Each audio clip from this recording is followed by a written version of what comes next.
우리가 연합한다는 것, 그것은 골로새서의 말씀처럼 사랑 안에서 연합하는 거예요. 사랑 안에서 연합하는 것은 용납이 있고 또 오래 참음이 있고 겸손과 온유가 있고 그리고 헌신이 있고 그러한 모습들을 주님께서 우리에게 가르쳐 주셨고 또 우리가 교회에서 가정에서 그러한 아름다운 사랑의 연합을 실천하는 것이 참 복된 삶이 아닌가 그런 생각이 들었습니다. 오늘은 요한복음 16장 7절부터 11절까지 세상을 책망하시는 성령 하나님이란 주제로 교제하겠습니다. 우선 한번 같이 본문 말씀을 읽고 교제하겠습니다. 16장 7절부터 11절까지입니다. 시작.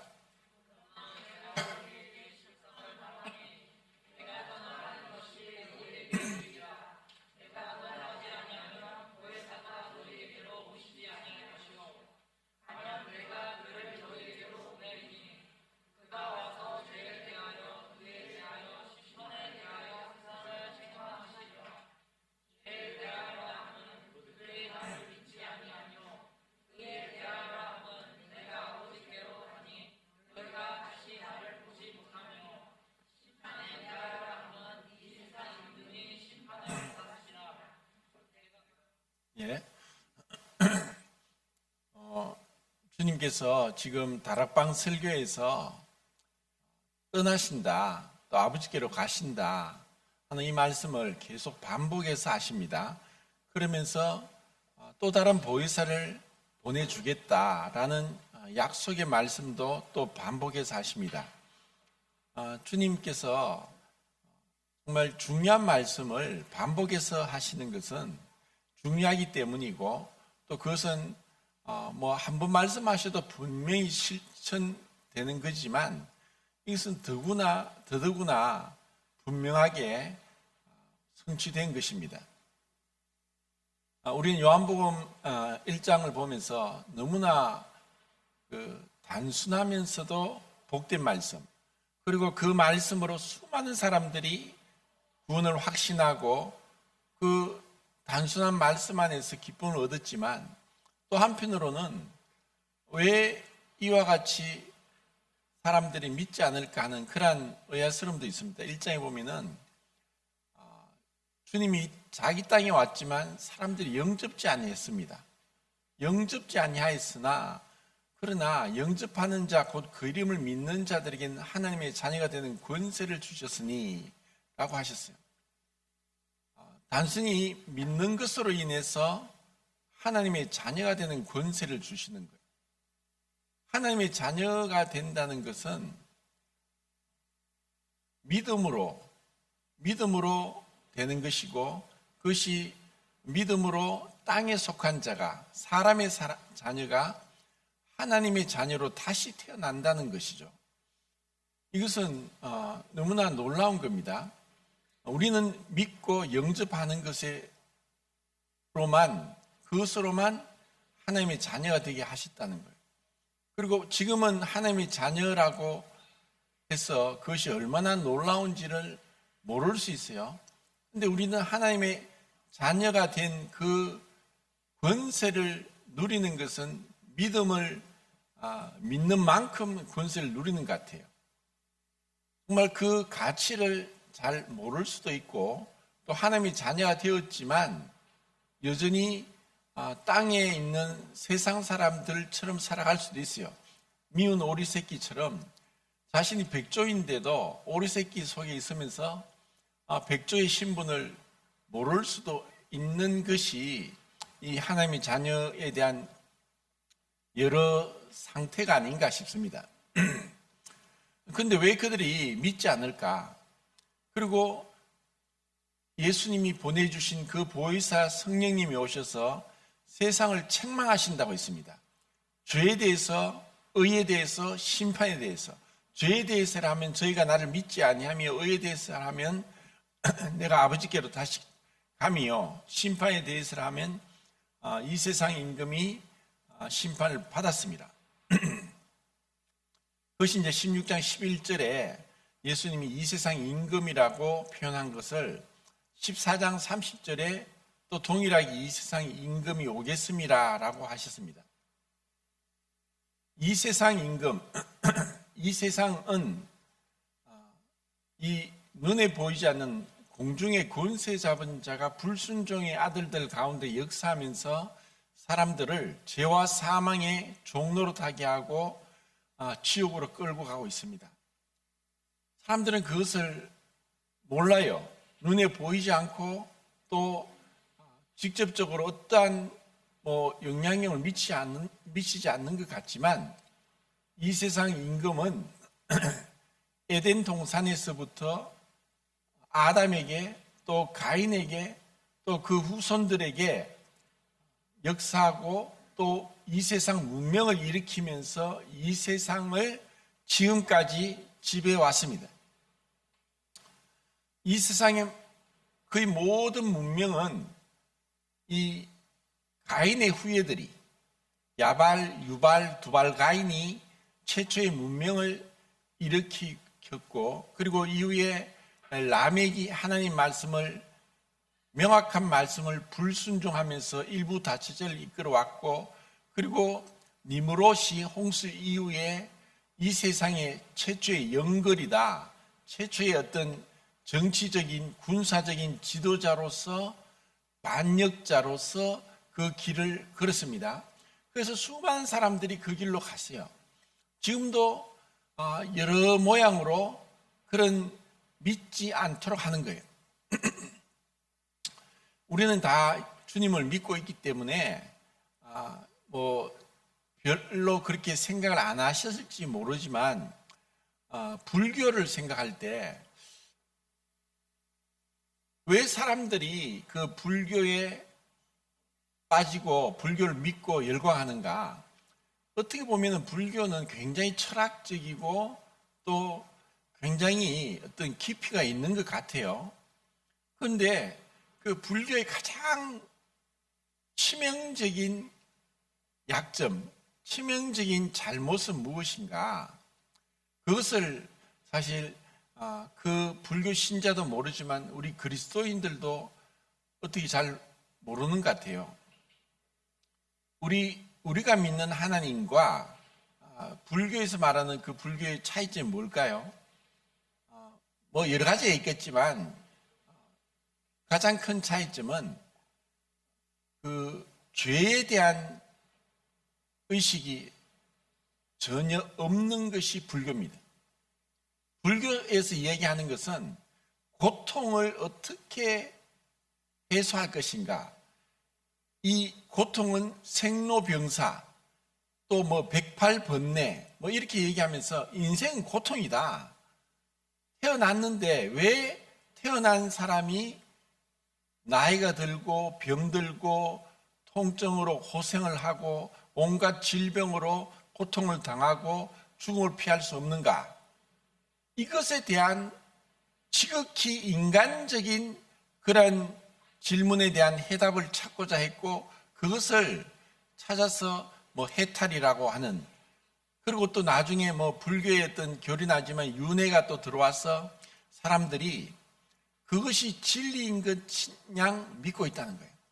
그럼 우리가 볼 때 그 불교에서 가장 치명적인 잘못은 무엇인가? 그 고통의 근원을 얘기하지 않는다는 거예요. 그 고통의 근원이 죄라는 것. 죄 때문에 오는 것이 모든 인생의 고통이고 죽음이고 질병이고 그리고 심판이고 지옥이라는 것을 이 불교 신자는 불교에서는 말하지 않는 거예요. 그 고통에만 매달려 있는 거예요. 이것은 마치 뭐가 같냐면은 우리가 만약에 그런 경우는 제가 예전에 몇 번이나 그렇게 장염에 걸려서 정말 고생한 적이 있는데 그 돼지고기를 먹다가 덜 익힌 걸 먹었는데 완전 배탈이 나서 정말 고생을 했어요. 그래서 약도 먹고 이렇게 하니까 나았던데 그 돼지고기에 있는 촌충이라는 조그만한 그 뭡니까? 촌충이 작은 그 벌레라고 해야 할까? 그게 덜 익힌 가운데 우리 몸에 들어가면은 완전 복통을 일으키는 거예요. 그래서 이제 약을 먹고 하면 낫게 되는데, 아무리 약을 먹어도 안 되는 게 있어요. 그게 뭐냐면 생선 안에 고래의 촌충이 있는데, 그것은 어떤 약을 먹어도 안 된대요. 그래서 어떤 내시경으로 해서 그거를 끄집어내야 된다는 거죠. 그런데 근본 원인이 촌충이나 고래회충이 그거를 끄집어내야 되는데, 배가 아프다고, 그런 또 열이 난다고, 또 설사한다고 그런 약을 아무리 먹어도 근본 원인을 고치지 않는 이상 해결이 안 돼요. 왜냐하면 고래회충인가 그거는 굉장히 크기 때문에 약으로도 안 죽는데요. 생각해 보세요. 고래가 큰 거는 100톤, 200톤 나가는 그런 어마어마한 그 큰 고래 안에 있는 그 회충이 사람 안에 들어와서 어떻게 죽겠습니까? 안 죽거든요. 그걸 끄집어내는 것밖에 없다는 거죠. 그러니까 근본 원인을 찾지 않고 겉으로 드러난 정상으로만 병을 고치면 병이 나을 수가 없듯이, 우리의 근본 원인은 죄라는 거죠. 죄 문제를 해결하지 않고 고통에만 집착을 하니까 결국은 불교는 무신론입니다. 하나님을 인정하지 않죠. 하나님이 없는 거예요. 그냥 윤회한다, 말도 안 되는 얘기를 하는 거죠. 그런데 사람들이 그러한 거짓에 선동되어서 그것에 빠지고 그것을 철떡같이 믿고 평생을 죽을 때까지 그것을 못 버리는 거예요. 그런데 우리도 사실 우리 조상들도 그랬고 우리 부모도 그랬고 그런 무지한 가운데, 어두운 가운데 살고 있다가 이 복음을 들었어요. 근데 복음을 들어도 다 그렇게 이 복음을 그렇게 다는 건 아니에요. 그 앞에 3장을 한번 보겠습니다. 3장, 요한복음 3장 18절, 19절.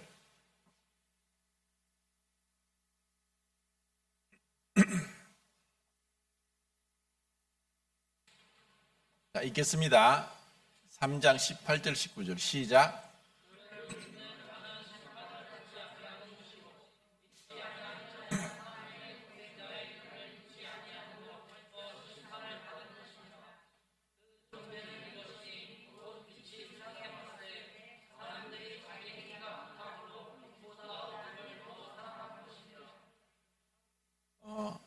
정말 그 빛이 왔어요. 참빛, 이 세상을 창조하신 하나님, 그 빛이 왔는데 사람들이 자기 행위가 악함으로 빛보다 어둠을 더 사랑한 것이다.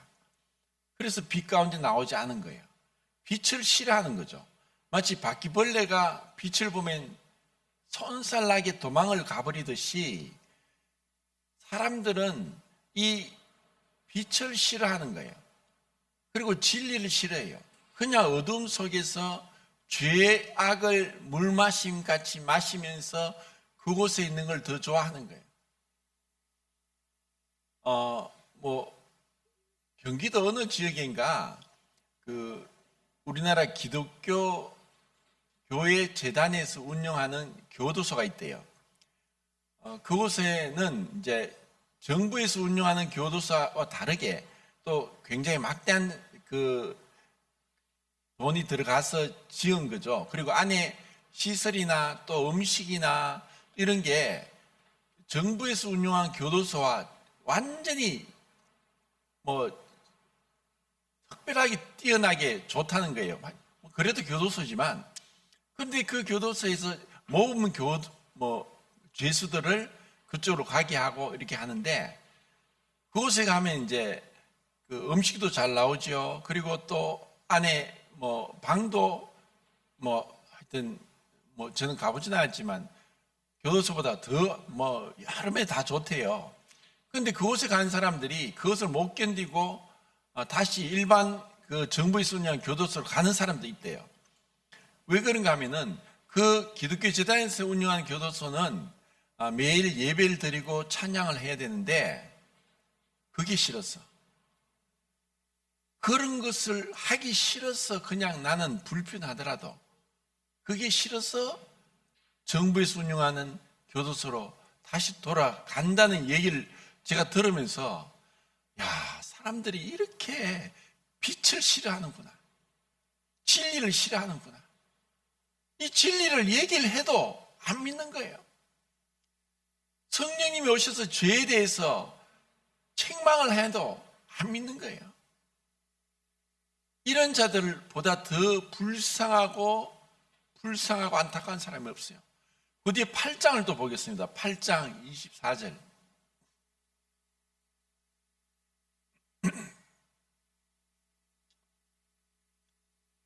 (8장 24절) 시작.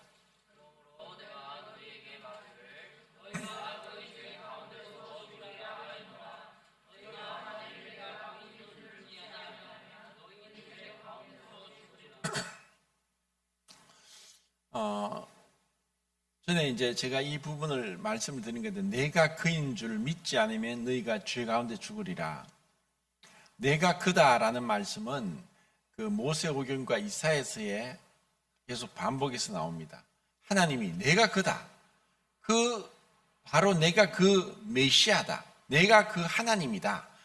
라고 했는데 예수님이 요한복음에서 이 말씀을 내가 그다라고 딱 7번 말씀하십니다. 그 놀라운 거거든요. 그러니까 구약의 여호와 하나님이 내가 그다라고 하셨는데 예수님이 오셔서 내가 그다. 근데 그 내가 그인 줄 믿지 않는 자들은 죄 가운데 죽는 거예요. 우리는 모두가 죄 가운데 출생했어요. 그래서 죄인으로 태어났기 때문에 죄를 짓고 죄의 결과, 죄의 삭신, 사망의 종로로 타면서 죽음을 피할 수 없는 거예요.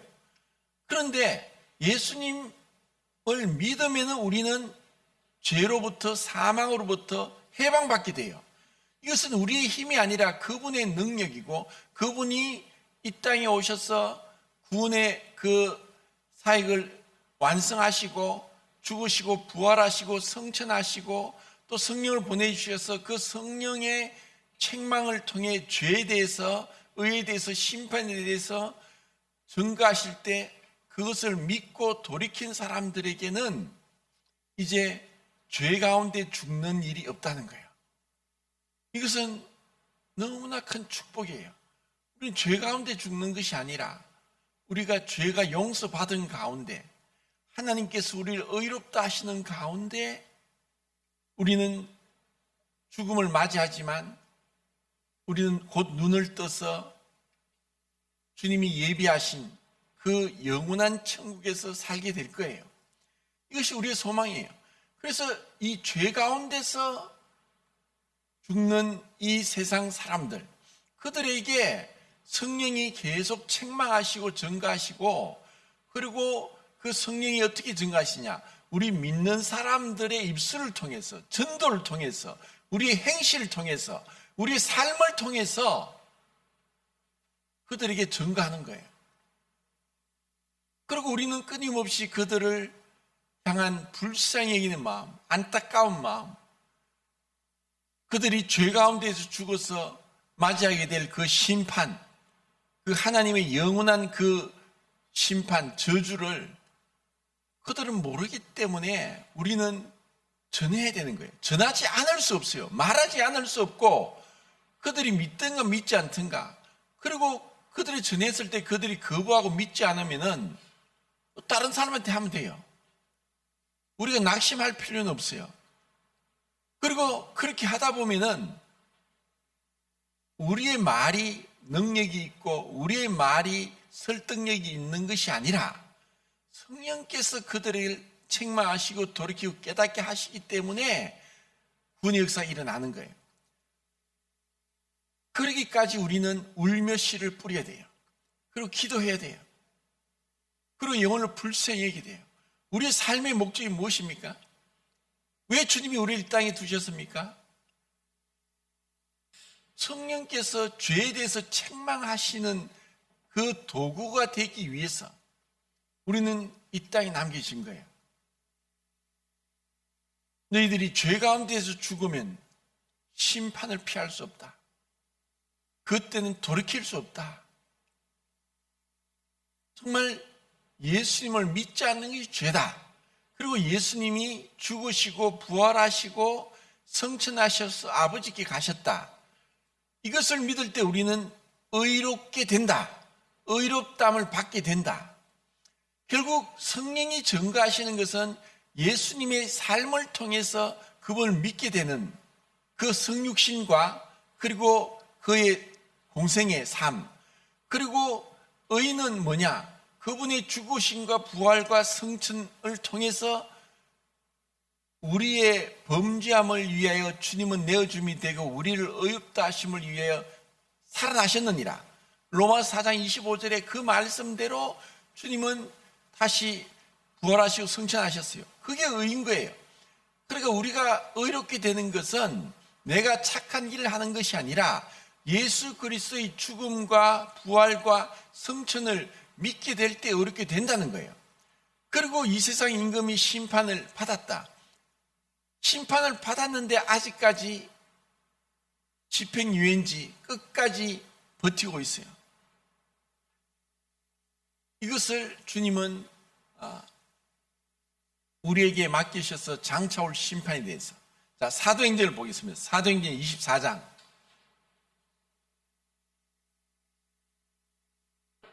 (24절부터) (27절까지) 사도행전 24장 24절부터 27절까지 읽겠습니다. 시작.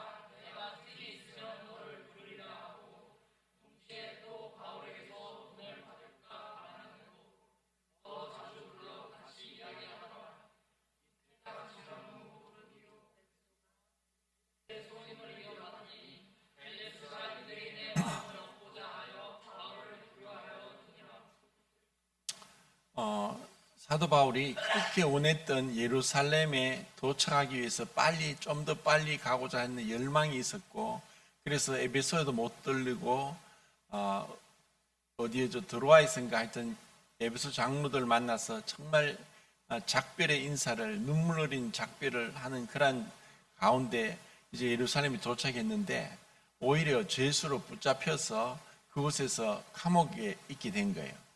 근데 그 벨릭스 총독이 그 바울이 감옥에 있는 바울을 불러서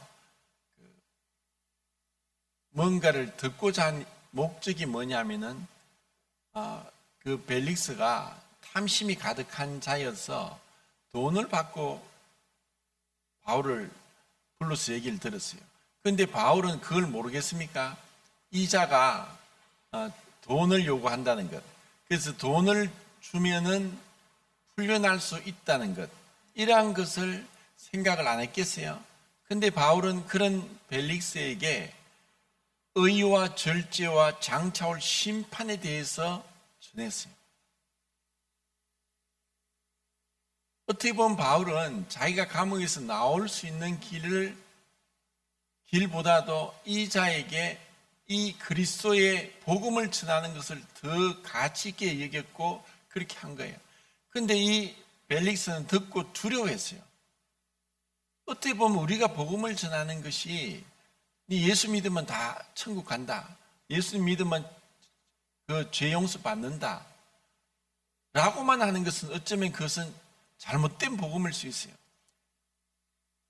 오늘날 교회가 왜 타락하고 능력이 없고 사람은 많고 예배당은 그물은 멋지고 헌금은 많이 거쳐지고 여러 가지 사업은 많이 하고 하는데 왜 그들 가운데 참된 그 믿는 그리스도인의 모습, 빛과 향기가 나오지 않느냐?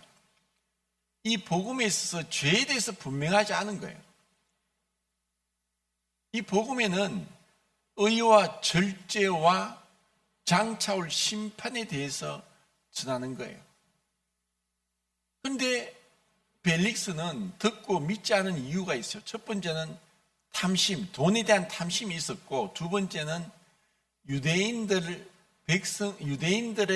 환심을 사고자 하는 그런 그 사람을 두려워하고 사람들 앞에서 높임을 받고자 하는 그러한 공명심이 있었기 때문에 못 믿은 거예요.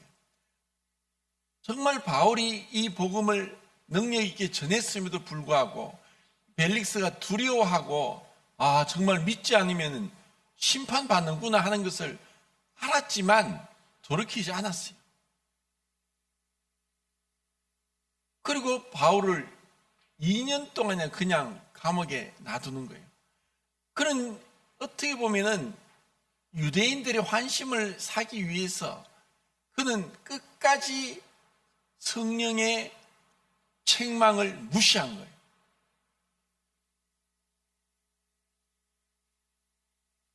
성령님은 하나님이세요. 우리가 성령님에 대해서 사실 우리의 어떠한 말로서 어떠한 지식과 어떠한 논리로서 철학으로서도 그분을 묘사할 수 없어요. 왜냐하면 그분이 영이시고, 그리고 그분이 영이신데 온 세상에 충만하시고, 또 믿는 그리스도인들 안에 다 내주하시고, 내 안에도 또 다른 형제 자매들에게도 그분은 내주하시는데 전혀 그 성령이 나누어지거나 또 더 축소되거나 또 한쪽으로 치우치지 않고 어디에나 동등하게 하나님으로 계시면서 전혀 부족함이 없는 예수 그리스도와 성부 하나님과 동등한 모든 부분에 동등한 그 하나님께서 이 땅에 오셨고 또 우리 안에 영원히 거하신다고 하는 이러한 분이신데도 그분을 묘사할 때 비둘기같이 얘기해요. 비둘기는 새 중에서 유일하게 사람이 맨손으로 잡을 수 있는 새입니다. 비둘기는 어쩌면 바보 같아요. 그냥 바로 앞에서 그냥 사람 앞에서 그냥 가고 있죠. 그래서 조금만 빠르면은 손만 내밀면은 손에 잡히는 거예요. 비둘기는 평화를 상징하고 유순함, 온순함을 상징하죠. 그 성령님은 하나님이시고 이 세상을 창조하실 때 태초에 하나님이 천지를 창조하시니라 하나님의 영이 수면 위에 운행하시면서 이 창조의 하나님이신데 그분이 이렇게까지 온유하게 부드럽게 마치 힘이 없는 어린아이보다 더 연약한 모습으로 이렇게 계시냐? 이해할 수 없죠. 그리고 그분이 책망하시는데 사람들이 거부해요.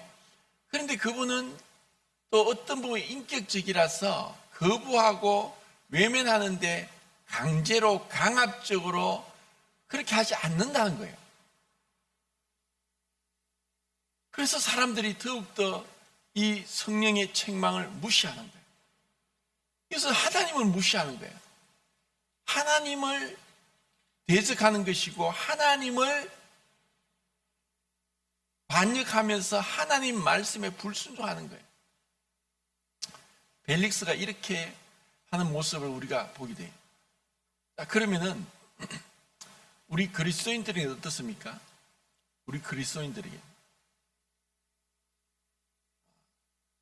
그 앞에 고린도전서 14장을 보겠습니다.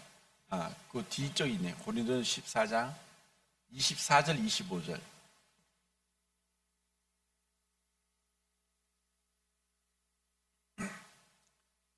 고린도전서 14장 24절 25절 읽겠습니다. 시작.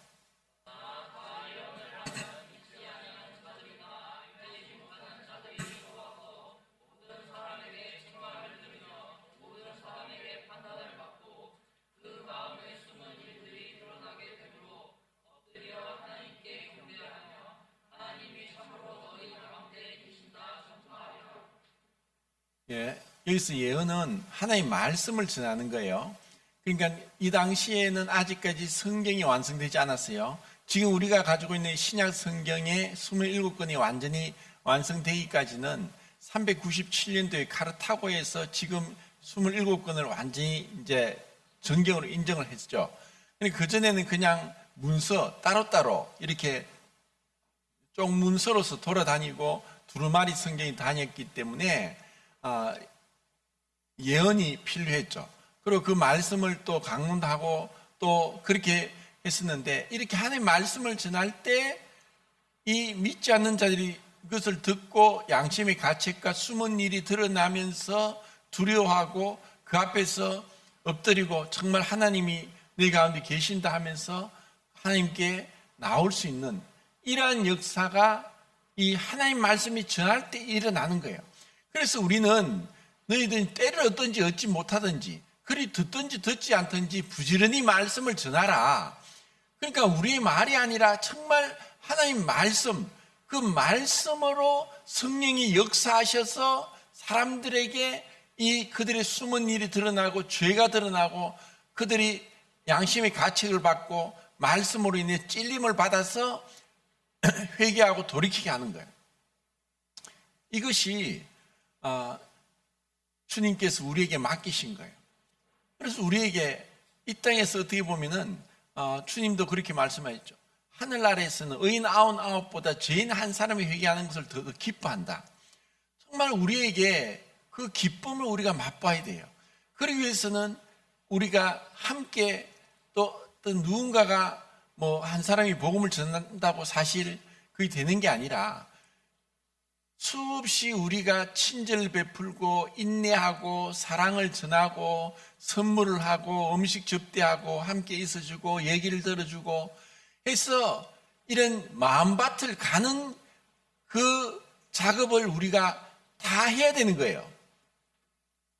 우리가 세상 사람들에게 누군가가 그렇게 그냥 보험 집회하니까 오세요. 요즘은 안 옵니다. 오지도 않고. 그러니까 미리 어떤 목적을 갖고 우리는 그들에게 이 예수 그리스도 복음을 전하기 위해서 그리스도의 빛과 향기를, 소금의 역할을 우리가 감당해야 되는 거예요. 그러면 그들이 마음이 열리게 되고 그리고 와서 복음을 듣게 되는 거예요.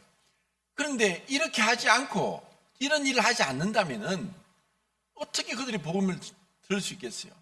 먼저는 우리 가족에게, 우리 부모에게, 우리 자녀에게, 우리의 그 형제 자매들에게 그렇게 해야 돼요.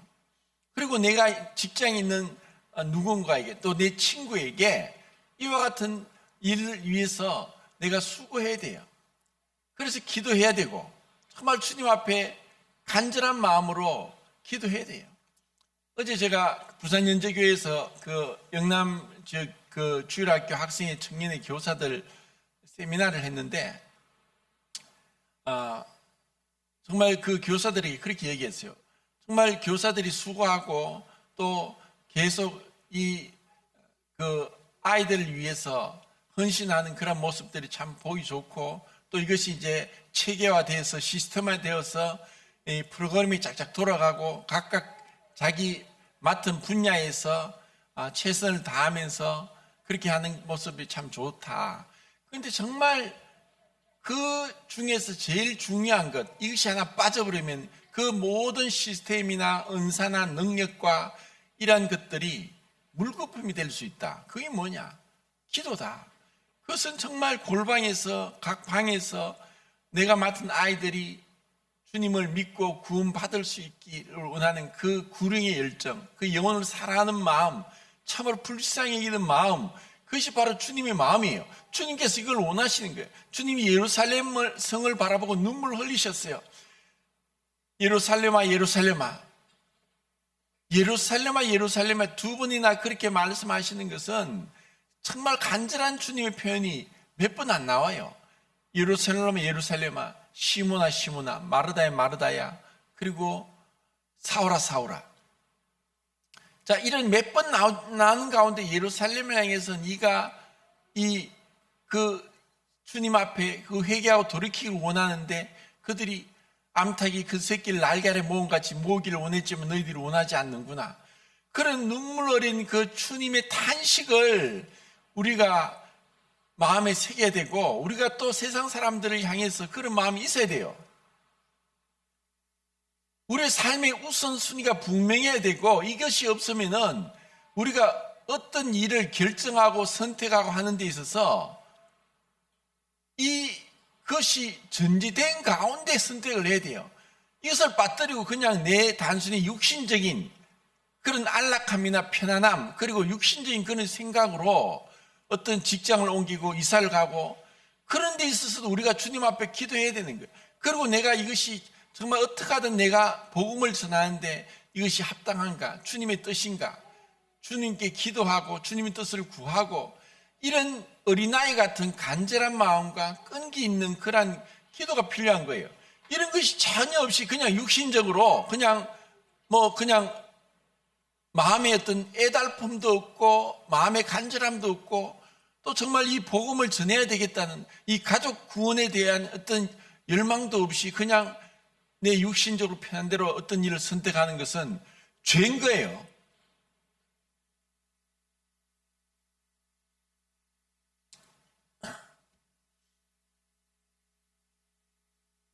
로마서 8장 26절에 성령이 말할 수 없는 탄식으로 우리를 위해 기도하고 근심하는, 세상을 향해서는 책망하시지만 우리 그리스도를 위해서는 말할 수 없는 탄식으로 우리 위해 기도하신다 그랬어요. 말할 수 없는 탄식으로 우리를 위해 기도하시는 거예요. 왜? 우리를 사랑하시니까. 우리를 사랑하셔서 우리가 그 음성을 듣고 돌이키기를 원하는 거예요. 자, 히브리서를 보겠습니다. 히브리서 3장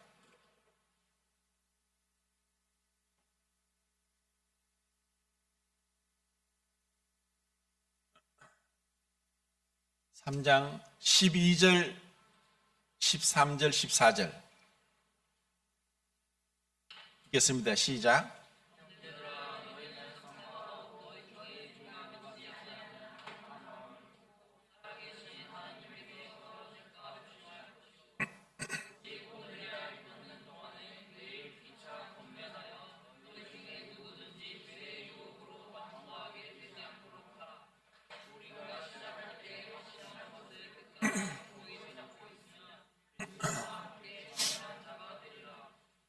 예, 이 말씀은 믿지 않는 자들에게 한 말씀이 아닙니다. 형제들아 라고 말씀하셨고, 그리고 제가 볼 때 이런 그 믿는 자들이 이런 성령의 충만함을 입어서 성령의 인도를 받으면서 또 성령의 그 따라 행하는 이와 같은 모습으로 나가지도 못하고 육체의 소욕 가운데서 성령을 근심하게 하고 성령을 소멸케 하고, 그리고 마음이 완고하게 되어서 그 성령의 음성도 듣지 못하고 회개하지 않고 그 죄를 믿지 않는 악심. 여기서 믿지 않는 것은 예수님을 계속 어떤 우리의 구세주로만 믿는 것이 아니라 주님으로, 삶의 주인으로 믿는 걸 얘기하는 거예요. 그래서 믿지 않는 그 악심, 정말 그것은 악한 마음이에요. 주님은 우리를 그냥 구원하시고 그냥 내버려 두는 게 아니라 주님은 우리를 구원하신 주고 우리의 삶의 주인이 되는 거예요. 모든 삶의 주인이 되는 거예요. 내 가정에서, 직장에서, 또 내 어떤 삶의 모든 부분에 그분이 주인인 거예요. 그래서 그분을 믿고 순종하고 따라가는 거예요. 그러면서 그분의 음성 가운데 그분의 뜻을 따라 갈 때 우리가 성령의 인도를 받는 자들이 곧 하나님의 아들들이다. 그런데 그 가운데서 제가 볼 때 이런 성령의 감동이나 성령의 음성을 무시해버리고 육신대로 행하는 사람들도 있고, 마음이 완고해져서 죄를 깨닫지 못하고 이 죄의 권세, 죄의 오염으로부터 그냥 살아가는 자들도 있는 거예요. 그러면 그들에게는 성령의 음성을 듣고 성령의 인도를 받는 게 뭔지를 몰라요. 그렇다고 해서 분명히 약속은 또 다른 보혜사를 너희에게 주실 것이요 그는 너희와 영원히 함께 거하시고 너희 속에 계신다는 약속이 취소되는 거 아니에요. 다만 그분은 비둘기같이 온유하셔서 정말 근심하시지만 그것이 정말 전혀 그분과의 사랑의 관계가 안 되는 거예요. 이 사랑이란 것은 함께 계속 끊임없이 주고받는 것이고 나누는 것이고 공유하는 것이고 그리고 그 존중하는 것이고 또 음성에 귀 기울이고 대화하는 것인 거예요. 사람과도 마찬가지죠. 사람이 그냥 어떤 부부관계가 처음에 결혼할 때 부부관계가 왜 나이가 들어서 10년, 20년, 30년, 40년 돼도 그 신혼부부 때처럼 그렇게 달콤하고 또 정말 깨소금 향기 나듯 그렇게 아름답지 못합니까? 그것은 서로 간의 노력이 필요한 거예요. 존중하고 기다려주고 들어주고 또 공유하고 섬겨주고 이러한 모습들을 통해서 사랑은 꽃피어지는 거죠. 그것처럼 주님 성령님과도 관계도 그런 거예요. 그렇게 하지 못하게 될 때 우리가 이와 같은 죄의 유혹으로 우리 마음이 완고해질 수 있는 거예요. 주님께서 은혜를 베풀어 주셔서 성령의 책망은 우리가 듣고 돌이켰지만 성령을 따라 행하고 성령의 인도를 받고 성령을 근심케 하지 않고 성령 충만한 가운데 주님과의 그 아름다운 사랑의 관계를 계속 우리가 누리는 그런 복된 삶이 되길 바랍니다. 이상입니다.